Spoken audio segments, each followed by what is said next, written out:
I welcome you all in the next video tutorial of HV Board of Departmental Examination Paper 1 Financial Administration. So dear all, in this video we are going to cover a important concept of leave rule, that is leave not due. So before starting, this is for educational purposes, no commercialization involved, and please refer to standard rules and regulation in case of any deviation. Let's see the leave not due from the leave rules. So let's read this out first and then we will clear. So only the permanent government servants are entitled for this kind of leave. First point is very important. Granted to temporary government servant with 1 year of service also for treatment of special cases, for the treatment of TB, leprosy, cancer and mental illness. Granted when no half pay leave is at credit. अगर खाते में account में half pay leave नहीं है तो ये grant की जाएगी leave not due.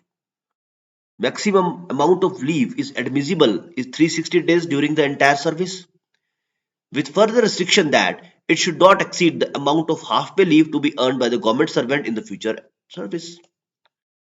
Admissible only in production of the medical certificate, and to the temporary government servant, medical certificate of a specialist of a general hospital or a medical officer of a specialized institution is required. Debited to half pay leave account and cannot be committed. This is very important. If the government servant quits service before returning to duty, the quittal from the service will be from the date of commencement of such leave.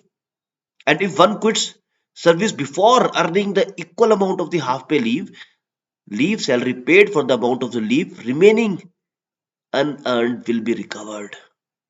And recovery in either case is not to be effected here, also in cases of mentioned above commuted leave. Leave salary equals to on half pay leave. Now clear this concept of leave not due. तो बात करें सबसे पहले तो permanent government employ की बात की है.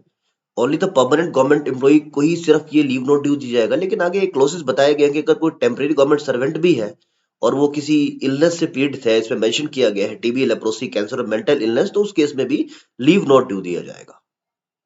और ये कब दी जाएगी? Granted when no half pay leave is eight credit. कभी किसी भी सरकारी कर्मचारी के अकाउंट में अगर हाफ पे लीव नहीं है, नहीं बची है, उसने छुट्टियां एक्वायर कर ली हैं, तो उस अवस्था में उसको लीव नोट ड्यू ग्रांट की जाएगी. और ये मैक्सिमम कितनी ले सकते हैं? 360 ही अपने सर्विस के टाइम पे, पूरे एंटायर सर्विस के टाइम पे ये 360 का ही 360 डेज का ही इसमें प्रावधान रखा गया है. और इसको मेडिकल सर्टिफिकेट के साथ भी दिया जा सकता है, जैसे कि इसमें लिखा है admissible on production of medical certificate. और जो टेम्परेरी गवर्नमेंट सर्वेंट है वो मेडिकल सर्टिफिकेट या तो स्पेशलिस्ट से या जनरल हॉस्पिटल या मेडिकल ऑफिसर से, किसी भी स्पेशलाइज्ड इंस्टीट्यूशन से भी दे सकते हैं. लेकिन जो टेम्परेरी गवर्नमेंट सर्वेंट्स हैं उसके केसेस में भी एक कंडीशन रखी गई कि जो टेम्परेरी गवर्नमेंट सर्वेंट्स हैं उनको कम से कम जो सर्विस है वो 1 ईयर की होनी चाहिए.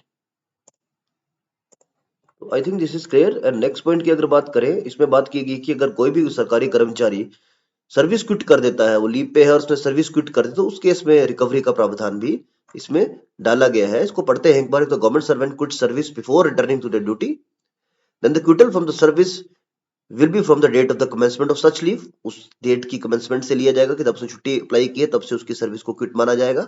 And if one quit service before earning equal amount of half pay leave, then the leave salary paid for the amount of the leave remaining unearned will be recovered.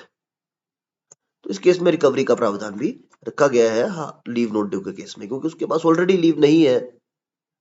तो ये तो basically जो leave है, चाहे वो earn leave हो, चाहे वो लीव नोट ड्यू हो, चाहे वो एक्स्ट्राऑर्डिनरी लीव हो, स्पेशली इस सर्विस को बचाने के लिए है, ताकि किसी भी परिस्थिति में, क्योंकि ये बीमारियां जो है किसी भी इंसान को हो सकती है और किसी भी कितने भी दिन तक उसको छुट्टी जाना पड़ सकता है. तो उस अवस्था में इन लीव्स का प्रावधान रखा गया है ताकि जो आपकी सर्विस है बेसिकली उसको प्रोटेक्ट किया जा सके.